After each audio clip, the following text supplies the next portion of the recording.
La plume glissait entre ses doigts, une écharpe de nacre et d'or pesant 1 tonne. Devant elle, le contrat s'étalait sur le bureau en acajou. Un linceul de papier vélin où chaque mot semblait gravé dans la pierre de sa future prison. Le prince Alexandre la fixait de l'autre côté de cette étendue glacée, ses yeux d'un bleu polaire ne trahissant aucune émotion, si ce n'est une pointe d'impatience souveraine. Dans le silence assourdissant de ce bureau parisien surplombant la ville, l'air sentait le cuir ancien et la victoire masculine. Élise sentait le velours du fauteuil contre sa peau, un contact trop doux, presque insultant, après le froid humide de la cellule qu'elle venait de quitter. Il ne s'agissait pas d'un choix, mais d'une reddition. Signer ou retourner dans les ténèbres où il l'avait jeté. Sa fierté, la seule chose qui lui restait, hurlait en silence. Elle n'était plus la chanteuse dont la voix faisait vibrer les pavés du Pont des Arts, mais un oiseau dont on s'apprêtait à briser les ailes pour le plaisir d'un prince. Le souvenir de la geôle était encore vif, une odeur de désespoir et de pierres suintantes qui s'accrochaient à ses vêtements. Elle se revoyait, recroquevillée sur une paillasse rêche, le visage maculé de larmes et de poussière, accusée d'un vol qu'elle n'avait pas commis. Le piège s'était refermé sur elle, avec une précision diabolique, orchestré par l'homme qui se tenait maintenant devant elle comme un sauveur pervers. Le prince Alexandre lui avait rendu visite dans ce trou immonde, son costume impeccable et son parfum coûteux, créant une dissonance insupportable avec la misère ambiante. Il lui avait présenté son offre, non pas comme une porte de sortie, mais comme la seule chaîne possible pour échapper à des barreaux de fer. Une chaîne en or, certes, mais une chaîne tout de même. Un mariage de convenance de 2 ans, en échange de sa liberté. Une liberté conditionnelle, surveillée et surtout silencieuse. Sa voix, son âme, devaient lui appartenir, tout comme le reste de sa misérable existence. Sa main tremblante s'avança, effleurant la surface froide du papier. Chaque fibre de son être luttait contre ce geste. Signer, c'était accepter l'humiliation, valider son pouvoir sur elle, devenir sa chose, sa marionnette. Mais ne pas signer, c'était pourrir en prison, laisser son nom être traîné dans la boue, et pire encore, lui donner la satisfaction de l'avoir détruite complètement. Un frisson la parcourut. Ce n'était pas de la peur, mais une rage froide et pure qui montait des profondeurs de son âme. Elle leva les yeux vers lui, et pour la première fois, il put y lire autre chose que de la terreur. Une lueur de défi, une promesse silencieuse. Elle allait signer, oui. Elle allait entrer dans sa cage dorée, jouer son rôle à la perfection. Mais elle transformerait chaque jour de ce contrat en un enfer subtil. Il voulait une épouse soumise, il aurait une ennemie à ses côtés. Le bruit du stylo grattant le papier résonna comme un coup de feu dans le silence. Si cette histoire qui commence dans la douleur et la révolte touche déjà votre cœur, abonnez-vous pour ne rien manquer de la suite, et laissez un like pour nous montrer que vous êtes avec Élise dans son combat. Le contrat était signé. Le nom d'Élise, tracé d'une encre noire et définitive, semblait la narguer depuis la page. Un avocat au visage impassible récupéra le document, avec des doigts manucurés, le glissant dans une chemise en cuir comme on enferme une preuve. Le prince Alexandre se leva, sa silhouette haute et imposante projetant une ombre qui l'engloutit entièrement. Il s'approcha non pas d'elle, mais de la fenêtre, contemplant Paris comme s'il s'agissait de son échiquier personnel. Sa voix, lorsqu'il parla, était dénuée de toute chaleur, un simple énoncé de faits et d'instructions. Il lui dicta ses nouvelles obligations, les sourires au dîner de charité, les robes à choisir pour les galas, les mensonges à servir à la presse. Elle devait incarner la fiancée parfaite, l'heureuse élue, la Cendrillon des temps modernes que le prince avait sauvée. Chaque mot était une nouvelle humiliation, la réduisant à un simple accessoire destiné à polir son image publique et à remporter la guerre qu'il menait contre son propre frère, Laurent. Il se retourna enfin vers elle, sortant de sa poche une clé en argent ornée d'un blason. Il ne la lui tendit pas, mais la déposa sur le bureau, entre eux, comme un dernier maillon à sa chaîne. « Voici la clé de votre nouvelle demeure, l'hôtel particulier de la rue de Varennes. Vous y trouverez tout ce dont vous avez besoin. Vos affaires y ont déjà été transportées. » Ses affaires, le peu qu'elle possédait, sa guitare, ses carnets de chansons, souillés par la présence de ces hommes. Il continua, énumérant les règles de sa captivité avec une froideur chirurgicale. Pas de sortie non autorisée, pas de contact avec son ancienne vie. Un chauffeur, un garde du corps, une assistante personnelle, qui serait en réalité sa geôlière. Elle était un investissement, et il comptait bien protéger son bien. Par la fenêtre, un bateau-mouche glissait sur la Seine, rempli de touristes rieurs et insouciants. Leur liberté était si proche, et pourtant si inaccessible. Élise ne bougea pas, ne répondit pas. Elle resta assise, droite, la clé brillant sur le bois sombre devant elle. Son silence était sa seule arme pour le moment. un mur contre lequel ses ordres et son arrogance venaient se briser. Alexandre semble apercevoir cette résistance passive. Un pli presque imperceptible se forma au coin de ses lèvres, un mélange d'agacement et peut-être une infime lueur de respect involontaire. Il ajusta sa cravate, un geste bref et contrôlé, puis se dirigea vers la porte. Le clic feutré de la serrure fut le son le plus violent qu'elle ait jamais entendu. Elle était seule, fiancée du prince Alexandre, prisonnière de son monde de luxe et de secrets. Sa décision avait été une non-décision, un acte de survie forcé par la cruauté d'un homme. Mais comment en était-elle arrivée là ? Comment la musique de sa vie s'était-elle transformée en ce requiem silencieux ? Tout avait commencé quelques semaines plus tôt, sur une place ensoleillée, au cœur d'un Paris qui ne connaissait pas encore l'ombre de ce prince. Quelques semaines plus tôt, le monde d'Élise n'était pas fait de silence et d'acajou vernis, mais de la vibration des pavés sous ses pieds et de la caresse du soleil sur son visage. Sa scène était le pont des Arts, son public, un flot anonyme de passants qui s'arrêtaient, captivés par une voix qui semblait naître du cœur même de Paris. Sa guitare, usée par les années, était une extension de son âme, et chaque note qu'elle jouait racontait une histoire de liberté, de passion et de mélancolie. Elle ne possédait rien, mais elle avait tout. L'admiration fugace des étrangers, le respect des autres artistes de rue, et surtout une fierté indomptable qui la faisait se tenir droite face au vent de la scène. L'argent n'était qu'un moyen de survivre jusqu'au lendemain, de s'offrir un café chaud et un morceau de pain. Son véritable trésor était intangible, tissé dans l'air qu'elle emplissait de sa musique, une richesse que nul prince ne pourrait jamais acheter. Ce fut un après-midi doré de fin d'été que l'ombre du pouvoir s'étendit sur son petit univers. Le prince Alexandre et son frère aîné, Laurent, l'observèrent depuis la terrasse d'un café de luxe, de l'autre côté de la rue. Élise ne les vit pas, trop absorbée par sa chanson, mais eux la voyaient parfaitement. Laurent, avec son sourire carnassier et ses yeux calculateurs, murmura un défi à l'oreille de son frère, un pari cruel dont elle était l'enjeu. Piqué au vif dans son orgueil de prédateur, Alexandre accepta.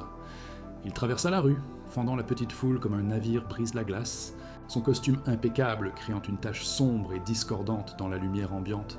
Il ne s'approcha pas d'elle comme un admirateur, mais comme un propriétaire venant réclamer son dû, une arrogance glaciale dans le regard qui fit taire instantanément la musique.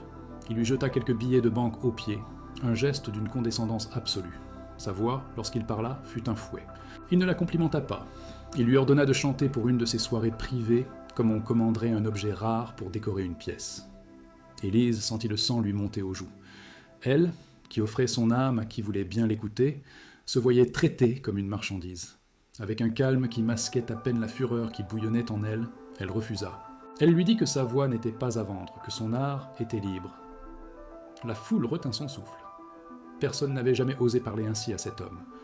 Le visage d'Alexandre se durcit, son ego blessé se transformant en une cruauté venimeuse. Sous le regard amusé de son frère et les objectifs des téléphones qui s'étaient déjà tournés vers eux, il la pulvérisa de quelques mots assassins, se moquant de ses vêtements usés, de sa guitare éraflée, la qualifiant de chanteuse des caniveaux.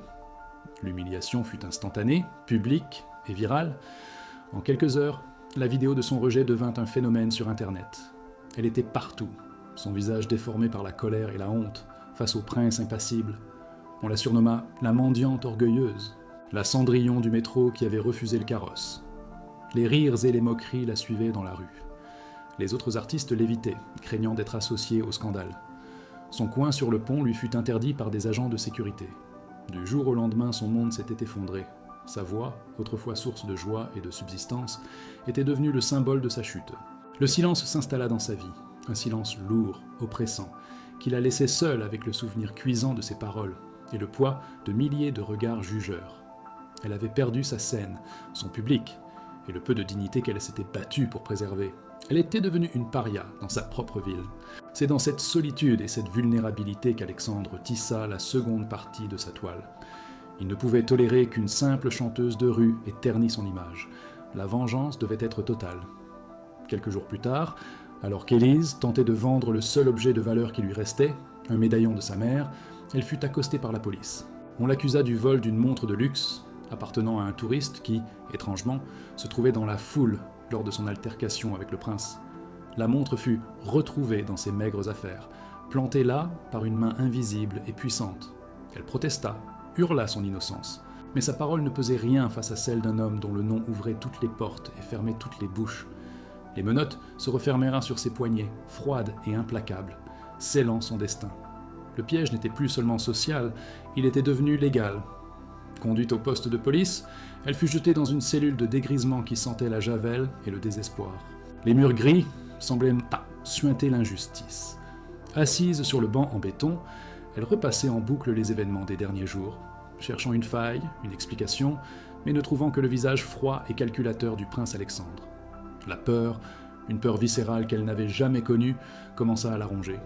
Elle était seule, sans argent, sans avocat, sans personne pour la croire.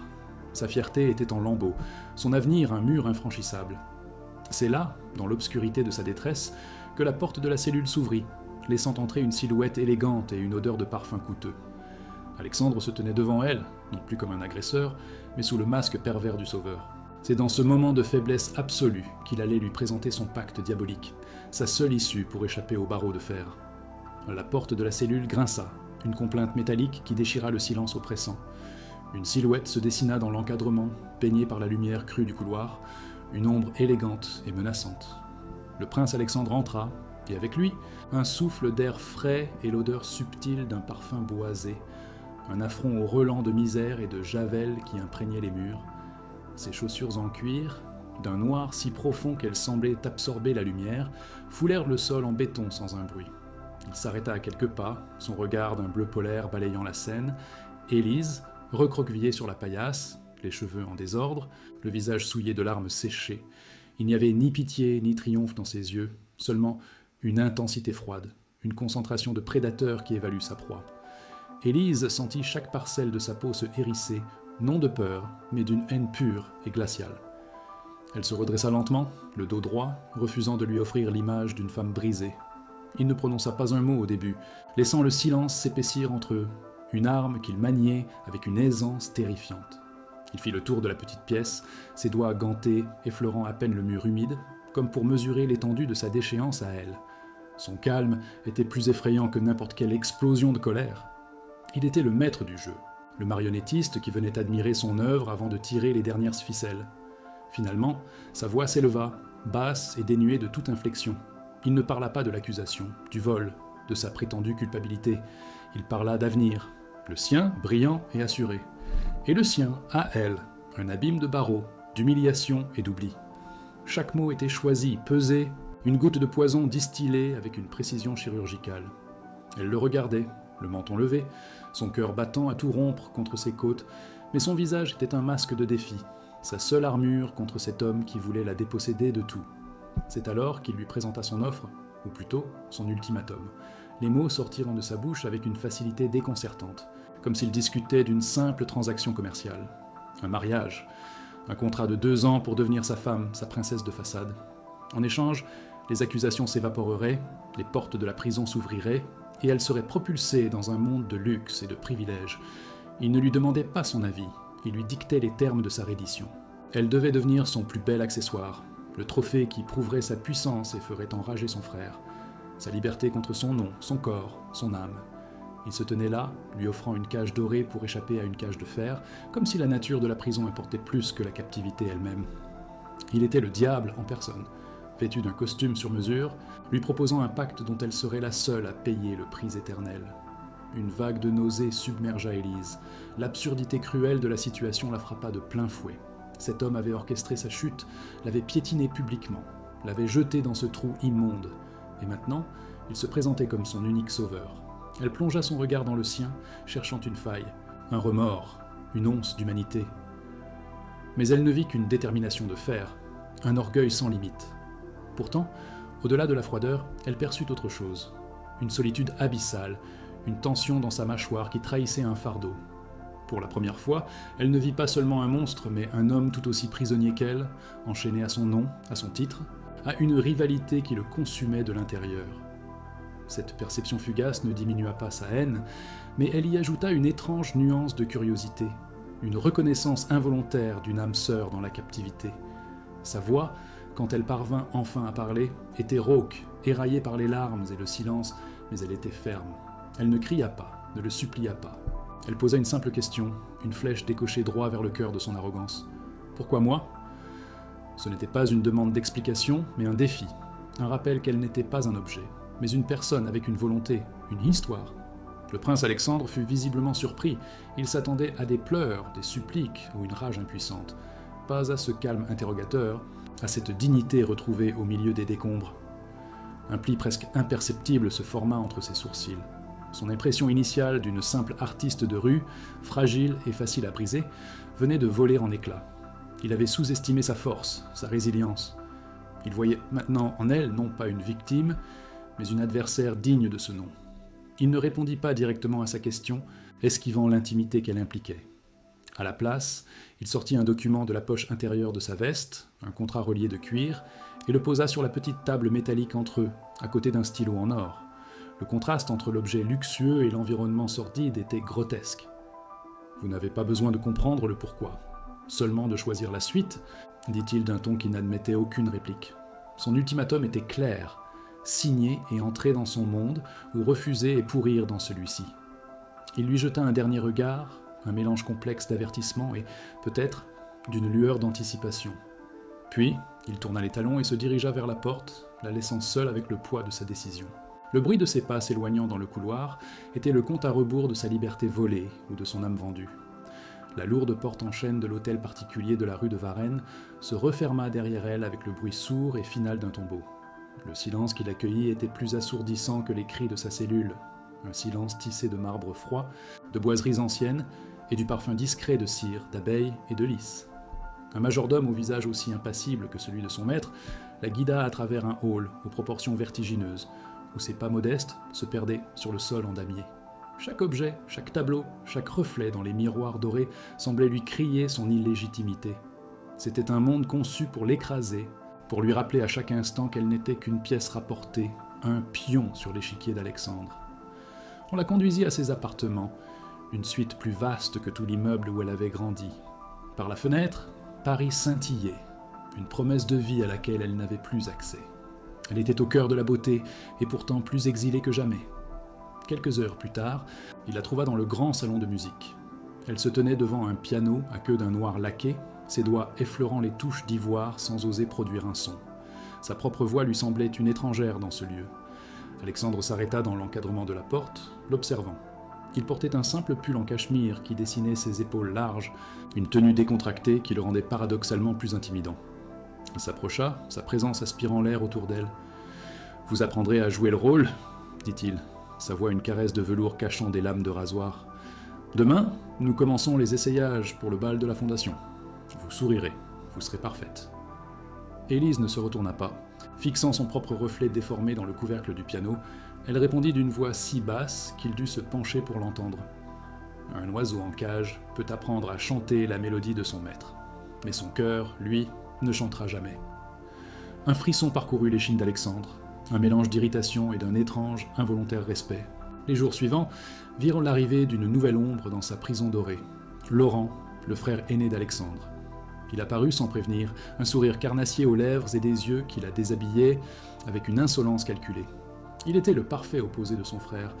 Là où Alexandre était une tempête de glace contenue, Laurent était un serpent, tout en charme huileux et en venin dissimulé.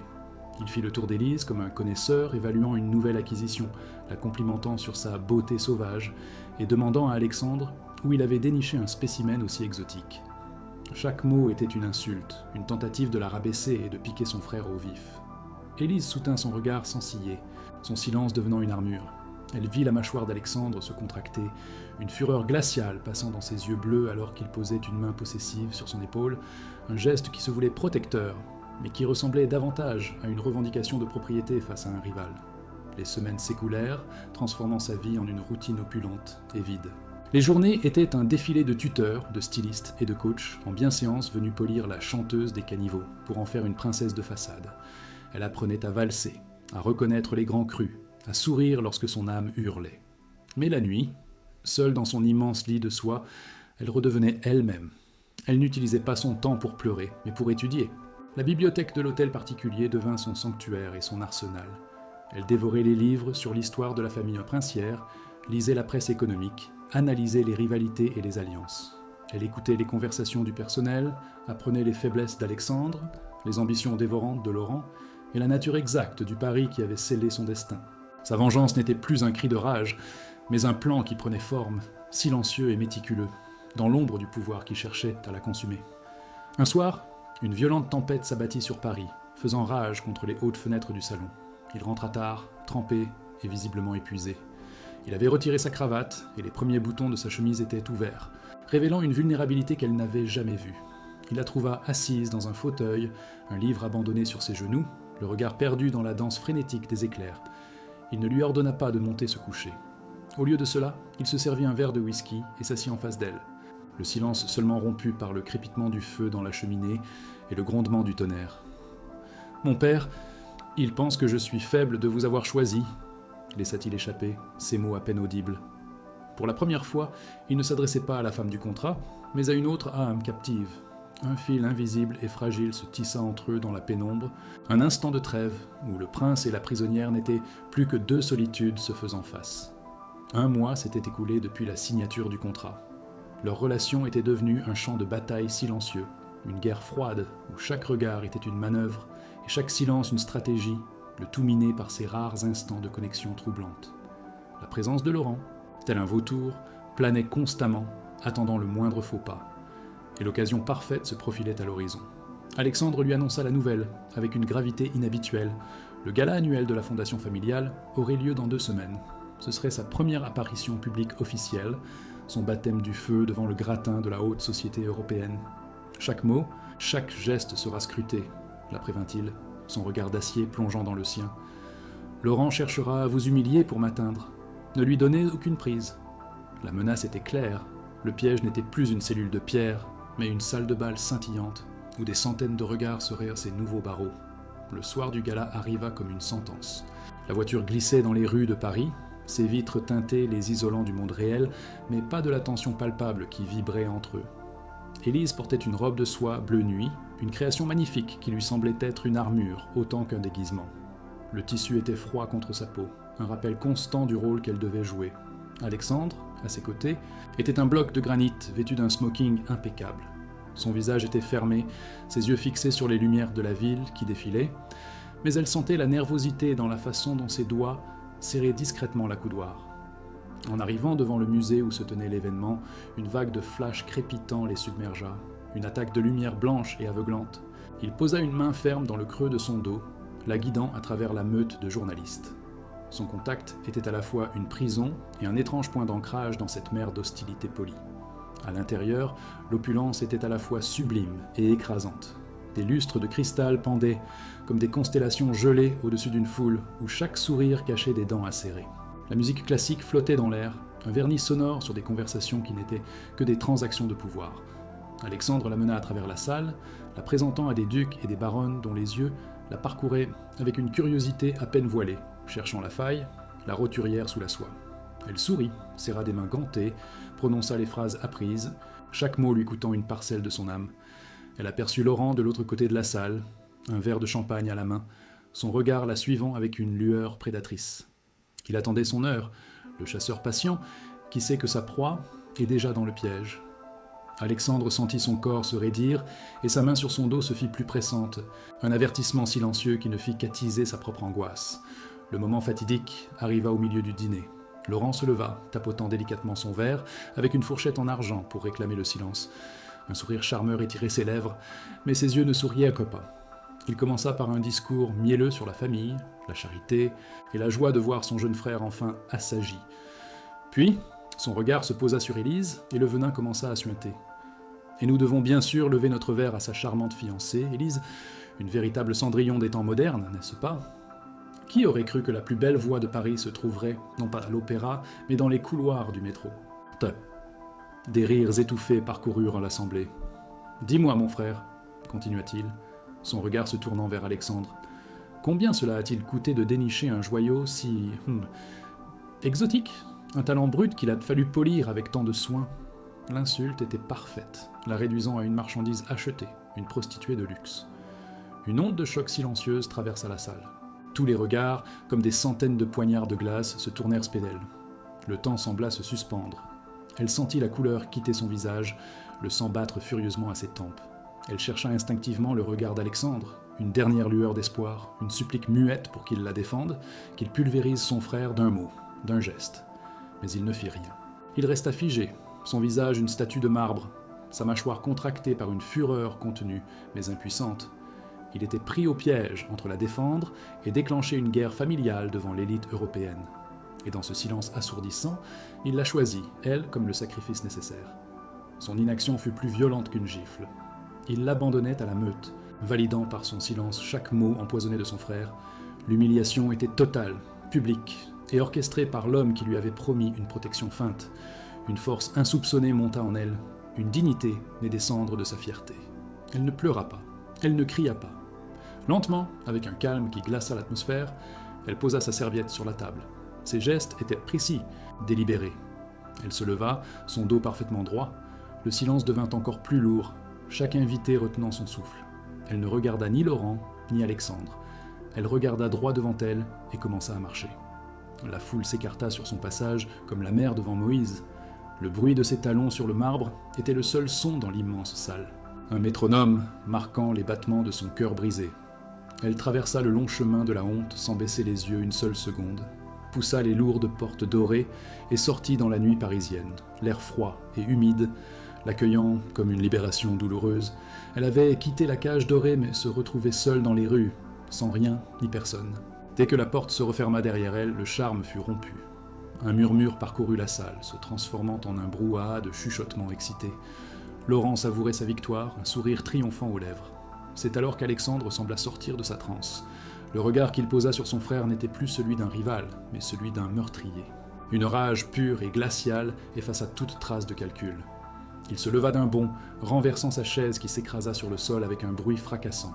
Sans un mot, il tourna le dos à son frère, à la foule médusée, et courut vers la sortie. Il se moquait du scandale, de sa réputation, de l'héritage. Une seule image hantait son esprit, le dos droit d'Élise s'éloignant, emportant avec elle le peu d'humanité qu'il pensait avoir retrouvé. Il déboula sur le parvis, sous une pluie fine qui commençait à tomber, scrutant désespérément les rues sombres. Elle avait disparu. Il était seul, avec le poids de sa trahison et le silence de son absence. Elle marchait sans but dans la nuit parisienne, la pluie fine s'accrochant à la soie de sa robe comme une parure de larmes glacées. Le faste du gala semblait déjà appartenir à une autre vie, une illusion cruelle qui s'était évaporée dès qu'elle avait franchi les portes dorées. Chaque pas sur le pavé mouillé était une réappropriation de son existence, une fuite loin du regard des juges, et surtout, loin du silence assourdissant d'Alexandre. Elle ne savait pas où aller. Son ancien monde avait été anéanti par lui, et le nouveau venait de s'effondrer sous le poids de son abandon. Le froid s'infiltrait sous le tissu luxueux, mordant sa peau, mais elle le sentait à peine. Une autre sorte de froid, plus profond et plus ancien, avait pris possession de son âme. Elle n'était ni une princesse, ni une mendiante, mais un fantôme errant dans une ville qui avait été autrefois son refuge et qui était devenue le théâtre de son humiliation. Elle s'engouffra dans le dédale des rues du quartier latin, cherchant l'anonymat de la foule, une ombre parmi les ombres. Pendant ce temps, sur le parvis du musée, Alexandre était une statue de fureur et de panique sous la pluie battante. Son smoking, symbole de son pouvoir et de son contrôle, était maintenant trempé, collant à sa peau, aussi inutile qu'une armure de papier. Il hurlait son nom dans la nuit, un son rauque et désespéré qui se perdait dans le bruit de la circulation. Ses gardes du corps, habitués à son calme glacial, le regardaient avec une stupeur non dissimulée. Il aboyait des ordres dans son téléphone, exigeant que toutes les ressources soient mobilisées pour la retrouver, que chaque caméra de la ville soit scrutée. La peur, une émotion qu'il méprisait et qu'il n'avait jamais vraiment ressentie, s'enroulait autour de sa gorge comme un serpent de glace. Il ne s'agissait plus du pari, ni de son frère, ni de sa réputation. Il s'agissait d'elle, l'image de son dos droit s'éloignant, de sa dignité intacte au milieu des ruines qu'il avait créées, le hantait. Il venait de perdre la seule chose qui avait donné un sens inattendu à sa vie vide. Les premiers jours furent un brouillard de survie. Élise trouva refuge dans une petite église de Saint-Germain-des-Prés, dormant sur un banc dur, se réchauffant à la lueur des cierges. Le lendemain, elle vendit les boucles d'oreilles en diamant qu'on l'avait forcée à porter, un sacrifice qui lui procura une douleur étrangement libératrice. Avec l'argent, elle loua une chambre minuscule sous les toits de Montmartre, une chambre de bonne, avec une fenêtre donnant sur un enchevêtrement de cheminée.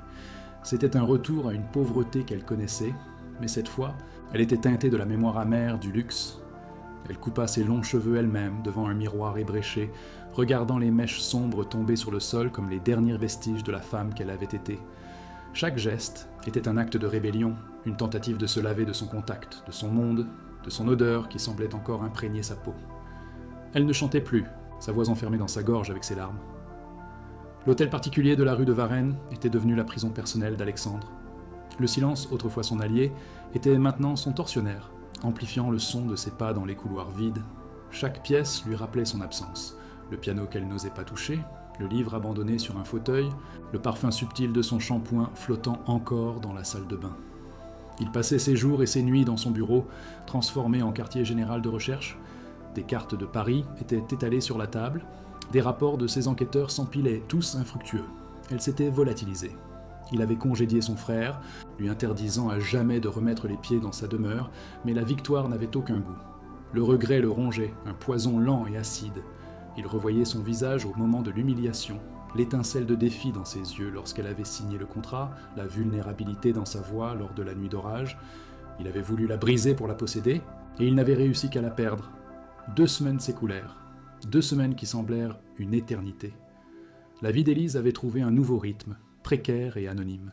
Elle travaillait comme serveuse dans un petit café sur la butte Montmartre, un endroit où personne ne la reconnaissait derrière son nouveau visage, aux cheveux courts et son sourire fatigué.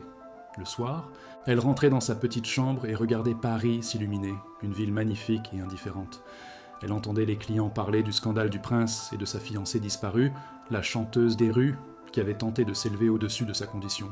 Chaque mot était une piqûre, mais elle avait appris à construire une carapace autour de son cœur. Parfois, la nuit, elle sortait sa vieille guitare, qu'une amie avait sauvée de son ancien appartement, et ses doigts effleuraient les cordes sans oser jouer, de peur que la musique ne libère la douleur qu'elle s'efforçait de contenir. Elle était vivante, elle était libre, mais elle était seule. Au 15e jour de son absence, Alexandre était au bord du gouffre. Assis dans son bureau au milieu de la nuit, entouré de rapports inutiles et de tasses de café froid, il se sentait vaincu. C'est alors que son chef de la sécurité entra, le visage grave. Il tenait une petite enveloppe. À l'intérieur, il n'y avait pas de rapport, mais un simple ticket de caisse d'un prêteur sur gage du 9e arrondissement, datant du lendemain du gala. La description de l'objet vendu était laconique. Paire de boucles d'oreilles en diamant, sertissage platine. Alexandre reconnut immédiatement le bijou, mais ce n'était pas cela qui fit battre son cœur. L'enquêteur avait récupéré l'enregistrement de la caméra de sécurité. Il posa une tablette sur le bureau et lança la vidéo. Et là, sur l'écran, il la vit. Fragile, fatiguée, mais farouchement vivante. C'était la première piste tangible. Le premier fil à tirer dans l'obscurité. Il savait maintenant où commencer à chercher. Il n'allait pas envoyer ses hommes. Cette fois, il irait lui-même. La tablette s'éteignit, mais l'image d'Élise, fantomatique et fière, resta gravée sur la rétine d'Alexandre. Une vague de certitude, aussi glaciale et puissante qu'un torrent de montagne, déferla en lui, balayant les dernières bribes de son orgueil princier. Il ne s'agissait plus de la retrouver, mais de se retrouver lui-même dans le sillage de sa fuite. Il se leva, ignorant les questions de son chef de la sécurité, et traversa les salons silencieux de l'hôtel particulier. Chaque objet de luxe, chaque dorure, chaque reflet dans les miroirs lui semblait obscène, le décor d'une vie creuse qu'elle avait exposée par sa seule absence. Il ne prit ni garde du corps, ni chauffeur. Dépouillé de son armure de pouvoir, vêtu d'un simple manteau sombre, il ouvrit lui-même la lourde porte et plongea dans la nuit parisienne. La pluie fine et persistante l'accueillit, non comme une agression, mais comme un baptême. Il n'était plus le prince, mais un homme marchant dans les veines pluvieuses de la ville, à la recherche de son cœur manquant. Sa quête commença dans les rues labyrinthiques du 9e arrondissement, près de la boutique du prêteur sur gage. Il ne déploya pas son armée d'assistants, ni ne brandit son nom comme une arme. Pour la première fois, il se fit humble. Il marcha, ses chaussures, faites sur mesure foulant les trottoirs détrempés, entrant dans les cafés de quartier, montrant une photo d'elle sur son téléphone au visage fatigué des serveurs de nuit et des fleuristes qui remballaient leurs étals. Il essuya des refus, des regards méfiants, des haussements d'épaules indifférents. Chaque porte fermée était une pénitence, chaque heure qui passait creusait un peu plus le vide en lui. Il suivait une piste froide, guidé uniquement par une intuition désespérée et l'image de son visage sur l'écran de la caméra de surveillance. Il respirait l'air de son Paris, celui des gens qui luttent, un monde qu'il avait toujours observé de haut et dans lequel il était maintenant un étranger suppliant, cherchant une trace de la seule personne qui lui avait montré sa propre vacuité. Ce fut un vieux bouquiniste, abrité sous une arcade, qui lui offrit la première lueur. L'homme reconnut la jeune femme sur la photo. non pas comme la fiancée disparue du prince, mais comme une âme mélancolique qui était venue lui vendre quelques livres de poésie quelques jours plus tôt. Il se souvenait de ses mains, fines et marquées par le travail, et de son regard, où se lisèrent la tristesse et une volonté de faire. « Elle a parlé de trouver un travail sur la butte », murmura le vieil homme. « Là où les artistes peuvent encore se cacher du monde, Montmartre. » Le mot résonna en Alexandre comme une évidence. Il remercia l'homme et se lança dans l'ascension de la colline sacrée, gravissant les escaliers abrupts que la pluie rendait glissants. L'air changeait, se chargeant de l'odeur de crêpes chaudes et de bitume mouillé, tandis que la musique lointaine d'un accordéon flottait jusqu'à lui. Il entrait dans son royaume, un territoire de liberté et de création qu'il avait tenté de souiller et de conquérir. Il la vit à travers la vitre embuée d'un petit café niché sur une place pavée, loin de l'agitation touristique. Le temps s'arrêta. Elle était là, ses cheveux coupés courts encadrant un visage plus mince, plus grave. Elle portait un simple tablier noir par-dessus une chemise blanche et se déplaçait entre les tables avec une efficacité silencieuse, servant des cafés, débarrassant des tasses vides. Il n'y avait plus la flamme insouciante de l'artiste du Pont des Arts, mais une dignité nouvelle, plus dure, forgée dans l'épreuve. Elle ne souriait pas, mais son visage était empreint d'une concentration paisible, comme si cet anonymat laborieux était un baume sur ses blessures. Alexandre sentit un poignard de verre se planter dans sa poitrine. La voir ainsi, réduite à cette vie de labeur à cause de lui, était une humiliation bien plus grande que toutes celles qu'il avait pu subir. Il resta immobile sous la pluie, la regardant vivre, respirer, exister sans lui, et il comprit qu'il n'était pas venu la sauver, mais lui demander de le sauver de lui-même. Le tintement du carillon au-dessus de la porte fut un son cristallin et brutal qui déchira la douce torpeur du café. Toutes les conversations s'interrompirent. Élise se retourna, un plateau à la main, son regard croisant instinctivement celui du nouvel arrivant. Et le monde bascula. Le plateau glissa de ses doigts et s'écrasa sur le carrelage dans un fracas de porcelaine brisée. Le choc, la peur, puis une colère froide et pure traversèrent son visage en une fraction de seconde. Il était là, dans son refuge, dans son sanctuaire de paix précaire. Alexandre se tenait dans l'encadrement de la porte, trempé, les cheveux collés à son front, l'air d'un naufragé échoué sur une rive inconnue. Il n'y avait aucune arrogance dans sa posture, aucune trace du prince dominateur. Ses yeux bleus, habituellement si froids, étaient emplis d'une douleur et d'une supplique qu'elle n'y avait jamais vue. Il fit un pas vers elle, puis un autre, traversant la petite salle sous les regards médusés des clients. L'espace entre eux crépitait de 2 semaines de silence, de douleur et de questions sans réponse. Il s'arrêta à quelques mètres d'elle, ne voulant pas l'effrayer, ne voulant pas envahir le peu d'espace qu'elle s'était reconstruit. Sa voix, lorsqu'il parla, n'était qu'un murmure rauque, brisé, qui portait à peine dans le silence soudain. « Je ne suis pas venu pour vous ramener, » dit-il, chaque mot lui coûtant un effort visible. « Je suis venu parce que le silence, dans cette maison, il est devenu mon véritable cachot. » Il plongea une main dans la poche de son manteau et en sortit non pas un bijou, non pas de l'argent, mais un carnet de chansons usées. C'était le sien, celui qu'il avait fait confisquer avec ses autres affaires. Il le tenait comme une relique sacrée. « Je n'ai pas le droit de vous demander pardon, mais je suis venu vous rendre ça. Votre voix, c'est la seule chose qui compte. » Il posa le carnet sur une table vide entre eux, un pont de papier fragile jeté au-dessus d'un abîme de trahison. Il se tenait là, dénué de son armure de prince, attendant son jugement, suspendu au regard d'Élise qui le fixait, le visage impénétrable, le cœur battant à se rompre. Le silence qui s'abattit sur le petit café de Montmartre était plus lourd et plus profond que celui de la cellule ou de l'hôtel particulier. C'était un silence chargé d'attente, un vide suspendu où chaque battement de cœur semblait résonner contre les murs. Élise ne bougeait pas, son regard fixé sur le carnet posé sur la table, ce vestige de son ancienne vie, de son âme mise à nu. Elle sentait les yeux des quelques clients sur elle, témoins involontaires de ce drame intime qui se jouait. Elle leva lentement les yeux vers Alexandre, cherchant la faille, le mensonge, la manipulation. Mais elle ne vit que la pluie qui dégoulinait de ses cheveux sombres, traçant des sillons sur un visage ravagé par la fatigue et un désespoir qu'elle n'aurait jamais cru possible chez lui. Sa voix, quand elle parla, était un souffle glacé, une barrière de protection contre l'espoir qu'elle n'osait pas ressentir. « Qu'est-ce que c'est ? Un autre acte de votre pièce ? » Le prince repentant vient chercher sa chose égarée pour que le spectacle puisse continuer. Chaque mot était un éclat de verre, destiné à le blesser, à le tenir à distance. Il ne recula pas sous l'assaut de ses paroles. Il les encaissa comme une punition méritée, une pénitence qu'il était venu chercher. Sa propre voix était à peine plus qu'un murmure, mais elle portait une gravité qui fit vibrer l'air entre eux. « Il n'y a plus de spectacle, Élise. Il n'y a que la vérité. Et la vérité, c'est que j'ai été un monstre, un lâche. Ce n'était pas seulement pour un pari avec mon frère. C'était parce que j'ai vu en vous tout ce que je ne suis pas. Libre, courageuse, vivante. Et cette lumière, au lieu de l'admirer, j'ai voulu l'éteindre, l'enfermer, la posséder, parce que ma propre vie est une cage dorée et vide.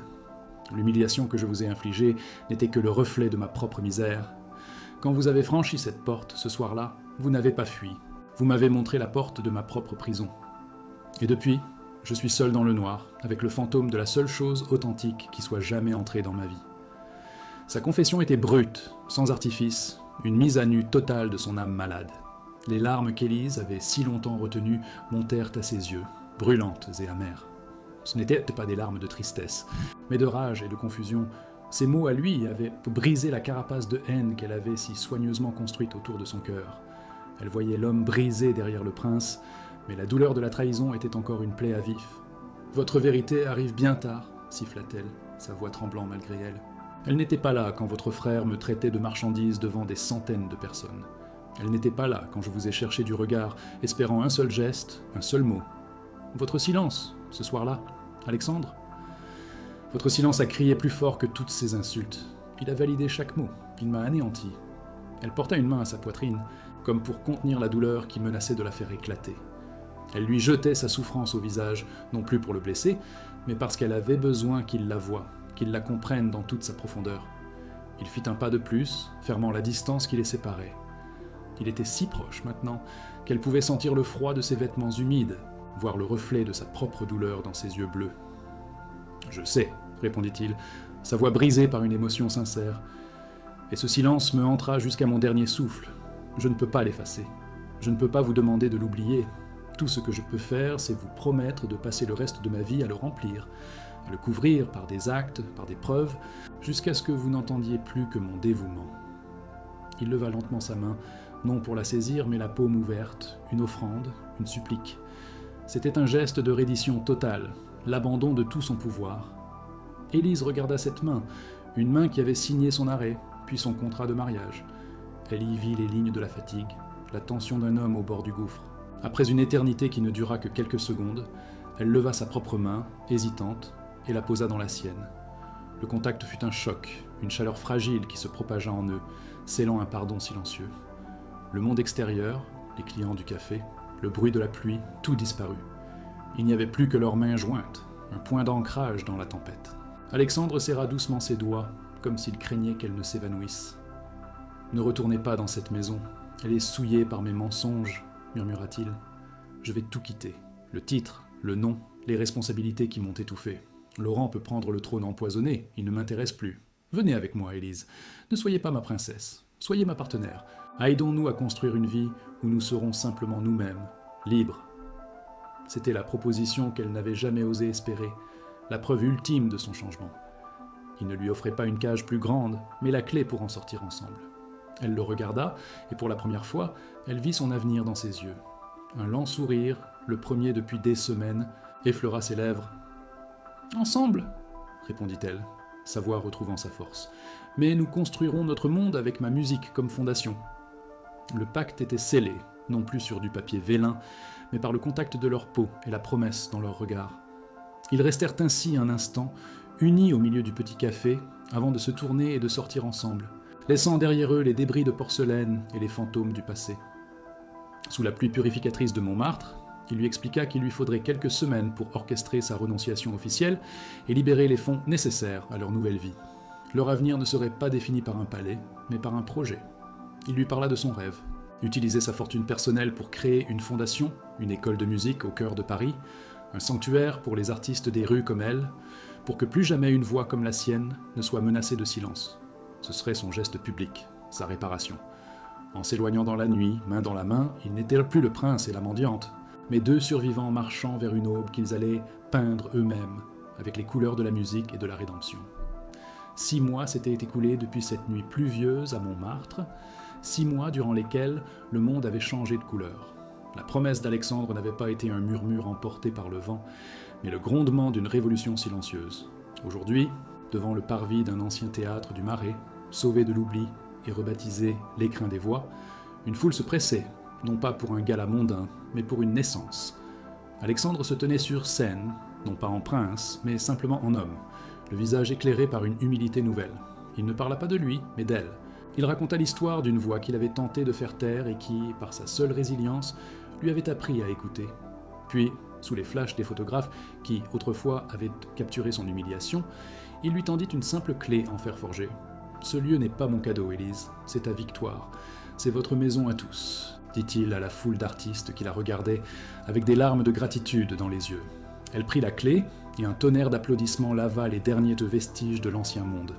Leur vie, désormais, ne se déroulait plus dans le silence opulent d'un hôtel particulier, mais dans la douce mélodie d'un grand appartement sous les toits, avec une vue plongeante sur les ponts de la Seine. Les matinées commençaient par l'odeur du café et le son de sa guitare, ses doigts courant sur les frettes pour composer les chansons de sa nouvelle liberté. Alexandre, débarrassé du poids de son titre et des costumes sombres, passait ses journées à gérer la fondation, à se battre pour obtenir des subventions, à devenir le pilier invisible sur lequel reposait le rêve d'Élise. Il trouvait une joie profonde dans ses tâches, une satisfaction que le pouvoir et l'argent n'avaient jamais pu lui offrir. Parfois, il s'arrêtait dans l'encadrement de la porte du salon, la regardant travailler, le soleil du matin illuminant ses cheveux courts, et il savait qu'il était enfin rentré chez lui. Leur quotidien n'était pas un conte de fées, mais une partition écrite à 4 mains, faite de notes simples, de travail acharné, et d'un amour paisible et solide. Un dimanche après-midi, ils retournèrent sur le pont des Arts. L'endroit était baigné d'une lumière dorée, et un jeune musicien jouait du violon, son archet dansant avec une passion qui leur était familière. Ils s'arrêtèrent pour l'écouter, se tenant la main, anonymes dans la foule. Le souvenir de leur première rencontre flottait dans l'air, non plus comme un fantôme de douleur, mais comme le prologue étrange et nécessaire de leur histoire. Il se pencha vers elle et murmura à son oreille « Si j'avais su, ce jour-là, que te jeter quelques billets aux pieds était la seule façon de trouver mon âme, je l'aurais fait 1000 fois. » Elle se tourna vers lui, un sourire doux sur les lèvres. « Et si j'avais su que te refuser me mènerait jusqu'ici, j'aurais crié mon refus à la face du monde entier. » Il n'y avait plus de prince, plus de mendiante, seulement 2 personnes qui avaient trouvé leur équilibre sur le fil ténu qui sépare la haine de l'amour, la chute de la rédemption, se tenant debout là où tout avait failli s'effondrer. Le monde qui les avait jugés avait fini par les admirer.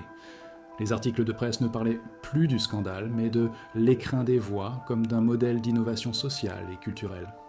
Le nom d'Élise n'était plus associé à une vidéo virale d'humiliation, mais à celui d'une artiste inspirante qui donnait une chance à ceux que la société ignorait.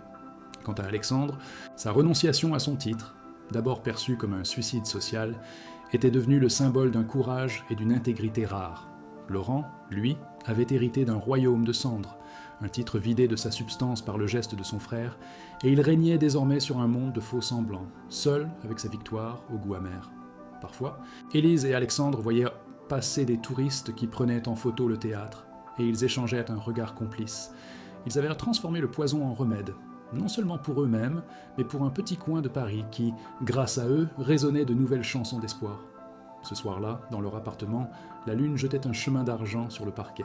Élise était assise au piano, ce même piano qui avait été le témoin silencieux de sa captivité et qui trônait maintenant dans leur salon.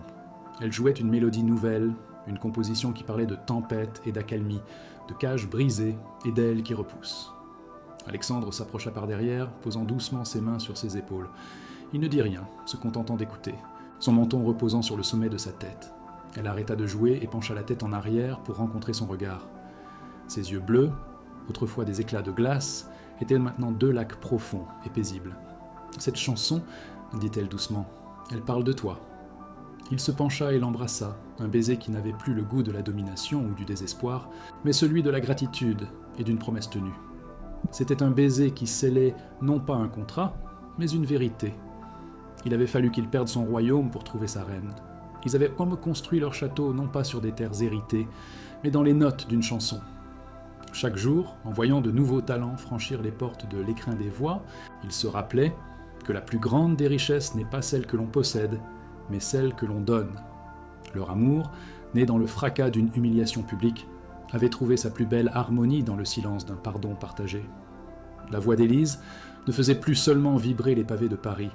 Elle était devenue le cœur battant d'un foyer qu'ils avaient bâti ensemble, prouvant que même la plus sombre des nuits peut s'achever sur une aube éclatante. Quelle partie de leur voyage, de l'humiliation à la rédemption, vous a le plus touché ? Partagez vos émotions dans les commentaires, nous avons hâte de vous lire. Et si vous avez vibré avec Élise et Alexandre, n'oubliez pas de liker et de vous abonner pour découvrir notre prochaine histoire.